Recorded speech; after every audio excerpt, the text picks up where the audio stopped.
हम तेरी मोहब्बत में आके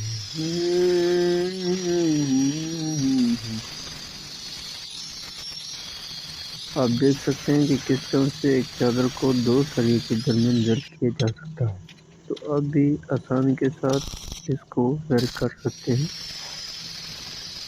सबसे पहले एक धार बना के फिर उसके बाद उस चादर को रखें और इसको कट करें और थोड़ा सा ऊपर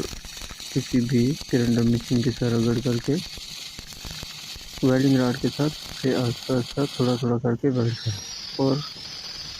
जब ये मुकम्मल वेल्ड हो जाए तो उसको ग्राइंडर के साथ दोबारा रगड़ लें